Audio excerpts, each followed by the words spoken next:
절대 다른 사람과 나 자신을 비교하지 마라. 그것은 나의 비하인드 씬과 그 사람의 하이라이트를 비교하는 것이다.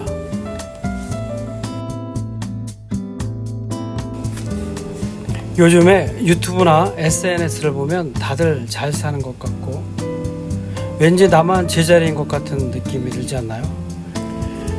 그러한 느낌이 들고 있다면 당신은 당신도 모르게 남들과 자신을 비교하고 있는 것이며, 그렇게 되다 보면 자꾸 자존감이 떨어져감을 느끼게 됩니다. 혹시 당신은 타인의 어떤 모습과 가장 비교가 되시는지요? 사실 비교는 본능입니다.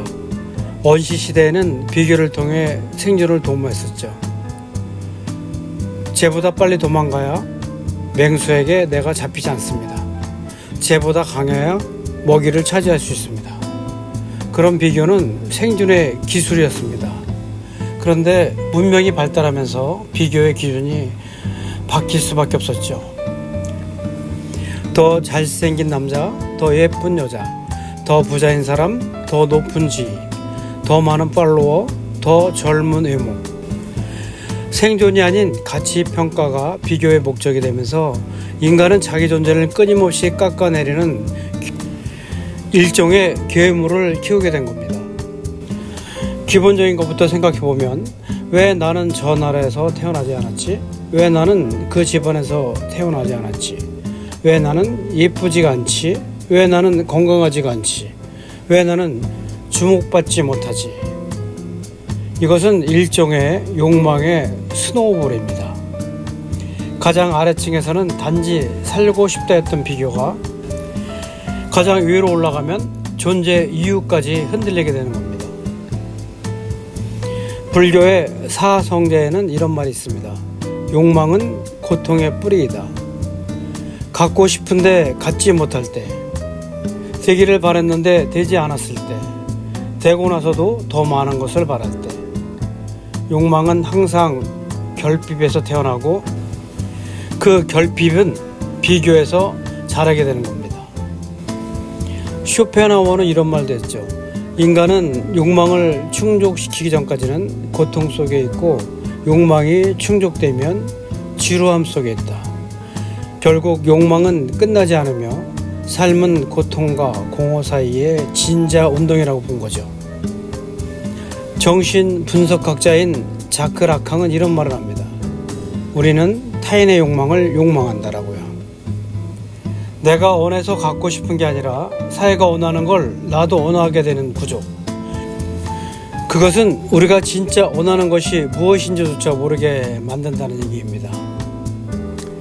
이 모든 걸 이해하고도 우리는 여전히 비교하고 고통받습니다. 그렇기 때문에 대안을 말할 때는 완벽한 해법이 아니라 살아가는 방식의 변화를 얘기해야 합니다. 그래서 다음과 같은 대안을 내놓습니다. 비교가 고통의 원인이라면 관찰자로 살아보는 태도를 가져야 됩니다. SNS를 멈추고 하루 나만의 기록 일기를 작성하는 것이 대안이 될 수 있습니다. 고통의 원인이 욕망이라면 욕망의 정체를 들여다보기를 해야 됩니다. 이것은 정말 내가 원하는 것인가 자문해 봐야 되는 것이죠. 고통의 원인이 결핍감이라면 있는 것에 집중하기를 해야 됩니다. 감사일기 쓰기라든지 하루 3가지 충분한 것 적기 등입니다. 고통의 원인이 타인의 시선이라면 타인은 내가 생각하는 것만큼 나를 신경 쓰지 않는다라고 생각해야 됩니다. 자신을 중심에 두는 1인칭 시점, 회복 훈련이 필요합니다. 고통의 원인이 존재의 불안이라면 나의 존재 자체에 의미를 부여해야 됩니다. 결과보다 존재하는 나를 인정하는 명상이나 호흡하기가 도움이 될 것입니다. 이런 말을 한번 생각해 봅시다. 나무는 옆 나무와 비교하지 않는다. 그저 햇빛을 향해 자기 속도로 자랄 뿐이다. 그런데 사실 이 잠언은 식물의 세계를 모르는 사람들이 하는 얘기입니다. 사실 식물의 세계에서는 잡초에서부터 나무에 이르기까지 끊임없이 질투하고 비교하고 경쟁하고 싸웁니다. 그러면서 생존하게 되는 것이죠. 어쨌든 우리는 끊임없이 나무를 보고 비교하지만 진짜 중요한 건 그 뿌리가 어디로 뻗어 있는가입니다. 내가 누구인지, 무엇을 원하는지, 왜 살아가야 하는지, 이 질문을 타인과의 비교가 아니라 자기 자신과의 대화로 다시 시작할 때 비로소 비교의 악순환에서 조금씩 걸어 나올 수 있을 것입니다. 만일 당신이 타인과 나를 비교해서 위축감을 느꼈다든지 좌절감을 느꼈다면, 그리고 자존심에 상처를 입었다면 아마도 당신은 그 친구들의 하이라이트만 보신 거일 수도 있습니다. 그 뒷면에 어떤 불안과 고통이 있는지 모르죠. 그런데 비교라는 것은 본능적으로 내 약점을 확대해서 보기 때문에 자존감이 떨어질 수밖에 없습니다. 어떤 사람이든지 타인보다는 내 자신 스스로가 자신의 내면, 그러니까 실패, 불안, 좌절 등을 스스로가 너무 잘 알고 있습니다. 반면에 타인의 모습은 대부분이 포장된 결과나 성취된 모습 혹은 이면만 보기 쉽습니다. 그래서 결국은 비현실적인 기준과 왜곡된 비교가 생기고 나는 왜 이렇게 못났을까 하는 자기의 혐오로 이어질 수도 있습니다. 그렇다면 어떻게 해야 자존감이 조금이라도 회복될 수 있을까요? 우선은 비교의 루프에서 벗어나는 게 중요합니다. 하루에 딱 1시간만이라도 스마트폰에서 SNS를 끄고 나는 오늘 나를 위해 뭘 했는가를 적어보십시오. 작은 성취라도 나를 인정하는 습관이 자존감을 지켜줄 겁니다. 그렇습니다. 나를 자꾸 타인과 비교하게 되면 내면의 불안과 자기 혐오가 커질 수가 있습니다. 그리고 그것은 나의 삶의 방향을 잃게 만들기도 합니다. 한 20대 대학생이 이런 고민을 말하죠. 주변 친구들이 다 취업 준비해서 대기업을 갔는데 저는 글을 쓰고 싶거든요. 그런데 자꾸 내가 뒤처지는 건 아닐까 싶어서 나의 가치 기준이 흔들려요. 그렇다면 이렇게 한번 생각해 봅시다. 그 친구들이 가는 방향이 정답일까요? 그것이 아니라면 그 대학생이 진짜 원하는 것은 글을 쓰는 일일까요? 그렇겠죠. 글을 쓰는 건 좋지만 너무 불안해서 그 길로 가는 게 맞나 싶은 걸 거예요. 그렇다면 왜 이런 일이 벌어지는 걸까요? 타인의 삶이 기준처럼 보이게 되면은 내 삶의 방향은 비교에 맞춰진 가짜 목적으로 바뀌게 됩니다. 타인의 시선 속에 갇히는 순간에 나는 내 삶의 주인이 아니게 되는 것이죠. 내가 무엇을 좋아하고 어떤 길을 가고 싶은지보다 이것이 정답이야라는 사회의 기준에 맞추려는 자기 상실이 발생한 것입니다. 그렇다면 자신의 길이 맞다고 확신하려면 어떻게 해야 할까요? 확신보다도 더 중요한 것은 실행과 경험입니다. 하루 30분이라도 글을 꾸준히 써보십시오. 그리고 그 글이 누군가에게 반응을 얻을 때 그게 진짜 내 길인지 알 수가 있을 겁니다. 남의 길이 아니라 내가 걸으면서 찾는 게 나만의 삶인 것입니다. 또한 나를 타인과 비교하게 되면 관계가 왜곡되고 질투가 생기기 쉽습니다. 어느 30대 여성이 이런 말을 합니다. 친한 친구가 결혼하고 집도 사고 SNS에 행복한 사진을 올리는데 예전처럼 축하가 잘 안 되고 왠지 내가 초라하게 느껴집니다.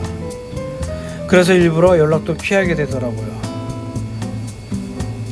그 마음은 너무나 자연스러운 마음입니다. 질투는 죄책감이 아니라 내가 바라는 것과 현실의 거리에서 오는 감정일 뿐이거든요. 그러면 왜 이런 일이 벌어질까요? 그것은 비교는 감정의 뿌리를 흔들기 때문입니다. 친구의 성취는 내 실패처럼 느끼게 만들어 버립니다. 결국은 진심으로 축하하지 못하고 감정적으로 단절하게 되는 것이죠. 그로 인해서 관계가 왜곡되고 외로움은 더 깊어져 갑니다. 그렇다면 그 친구랑 계속 잘 지낼 수는 있을까요? 물론 가능할 겁니다. 우선 질투는 감추지 말고 인정해야 됩니다. 나는 아직도 그것을 못 이루었구나 하고 자신에게 솔직하면 솔직해질수록 친구를 향한 감정도 조금씩 회복될 겁니다. 그리고 그 비교를 멈추기보다는 그 친구가 나도 가고 싶은 길에 먼저 도착한 롤 모델이라고 생각해 보십시오. 쉽지는 않겠지만 친구를 경쟁자로 보지 말고 배울 대상으로 보게 되면 관계도 살아나게 됩니다. 네 번째로, 나를 타인과 자꾸 비교하게 되면 관계에 왜곡이 생깁니다. 진심보다 겉모습에 휘둘리게 되는 거죠. A씨는 SNS에서 친구들이 화려한 외식을 하고 애인과 여행을 다녀오는 사진을 보며 자기도 모르게 이런 생각을 하게 됩니다. 사람들과의 관계가 있어서 왜 자꾸만 얕고 허전하게 느껴질까요? 이럴 때 내면의 나의 목소리에 귀 기울여 보세요. 혹시나 진심보다 비교를 의식해서 꾸민 모습을 보여주고 있지는 않는지 한번 생각해 보십시오. 맞습니다. 인정받고 싶은 마음에 자꾸 겉모습을 신경 쓰고 있을 겁니다. 그렇기 때문에 진짜 나를 보여주는데 용기가 필요합니다. 그 용기가 진짜 관계를 만듭니다. 하루에 단 한 사람에게만이라도 있는 그대로의 나를 보여주는 연습을 해보십시오. 잘 지내라는 인사 대신에 요즘 어떤 생각을 하면서 지내라고 깊게 묻는 대화를 시도해 보시기 바랍니다. 자꾸만 나를 남과 비교하게 되면 끊임없는 비교로 인한 탈진 현상이 생깁니다. 그러니까 소진과 번아웃이 발생하는 거죠. A씨는 자신의 직장에서 언제나 동료들보다 뒤처지는 것 같은 느낌에 휴일에도 자격증 공부에 열공했습니다. 하지만 내면은 점점 지쳐가고 어느 날 완전히 무기력에 빠져버립니다. 그는 혼자 대답해 봅니다. 왜 나는 아무리 노력해도 만족이 없을까요? 그러면서 속으로는 이렇게 생각합니다. 나는 나의 필요가 아닌 타인의 성공을 따라가고 있다. 그러면서 또 한편으로는 이렇게 생각합니다. 그러면 난 무엇을 위해 이렇게 바쁘게 살고 있는 걸까요? 속마음은 이렇게 말합니다. 스스로의 기준으로 방향을 다시 잡자. 남의 성공은 나의 나침판이 아니다. 그러면서 실제의 나와 내면의 나는 끊임없이 투쟁 아닌 투쟁을 하고 있습니다. 정말 이럴 때는 하루 10분이라도 내가 정말 원하는 것만 생각해 보는 시간을 갖고 에너지 차트를 작성해 볼 필요가 있습니다. 왼쪽엔 나를 지치게 하는 것, 오른쪽엔 나를 채우는 것, 이렇게 구분해서 삶의 구성을 바꾸는 것이 필요하다고 생각합니다. 만약 끊임없이 나를 남과 비교하는 것을 반복하게 되면 남의 성취가 내 감정을 자극하게 됩니다. 그것은 시기심과 분노를 일으키죠. 친구의 성공 소식을 듣게 되면 축하하는 마음보다 묘한 질투와 박탈감을 느끼게 됩니다. 그 사람을 깎아내리거나 자신을 더 불행하다고 여기게 되는 것이죠. 누군가의 성취를 볼 때 질투 감정이 올라온다면 이렇게 물어보십시오. 나는 이 사람이 가진 어떤 것이 부러운가? 라고 말이죠. 어쩌면 그게 나의 방향성을 알려주는 힌트가 될 겁니다. 비교가 아닌 자각의 출발점으로 삼아 보십시오. 나를 남과 자꾸 비교하게 되면 남의 기준으로 사는 삶을 살게 됩니다. 스스로의 정체성은 잊어버리고 부모님의 기대나 사회의 기준에 따라 안정된 생활을 한다 하더라도 밤이 되면 공허할 겁니다. 이게 내가 원하는 삶인가 하는 물음을 계속 갖게 될 겁니다. 만약에 그 안정된 삶이 다른 나의 욕구를 상쇄할 정도로 크다면 그 공허함이 덜할 수는 있지만 나이를 먹고 인생을 간조할 때가 되면 많은 후회가 밀려올 수도 있습니다. 현실의 나는 나에게 이런 말을 합니다.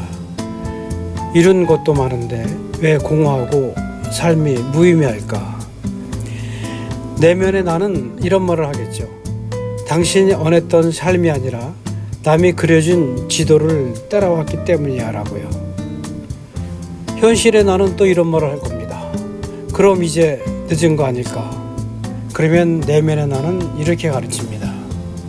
절대 그렇지 않아. 지금부터라도 당신의 기준을 찾아가면 된다고요. 삶은 언제든 새롭게 시작할 수 있거든요. 비교는 늘 지금보다 더 나은 곳이 있다고 속삭입니다. 궁극적으로 행복은 저기 있다는 착각 속에 살아가게 만듭니다. 지금까지 이런저런 얘기를 많이 했지만 어쨌든 간에 이런 비교의 한정에서 벗어나기 위해서는 외부의 기준을 두지 말고 내가 중요한 것에 우선순위를 두고 비교보다 이미 있는 것에 집중하고 비교하지 않는 고요한 자기 공간을 만들어야 하며 경쟁 아닌 공간 기반의 관계를 회복해야 됩니다. 그리고 저 사람보다 잘해야지 보다 같이 잘 되자로 사고방식을 바꾸고 그 비교의 대상을 타인이 아니라 어제의 나와 오늘의 나를 비교하는 것으로 생각의 전환이 필요합니다. 심리학자 칼 로저스가 이런 말을 했습니다. 타인과의 비교는 당신이 가진 것을 망각하게 하고 당신이 누구인지조차 잊게 만든다고요. 타인의 하이라이트는 그 사람의 인생의 일부일 뿐입니다. 나의 비하인드 씬은 나만이 알 수 있는 이야기이고 그 속에 진짜 보물이 숨어 있습니다.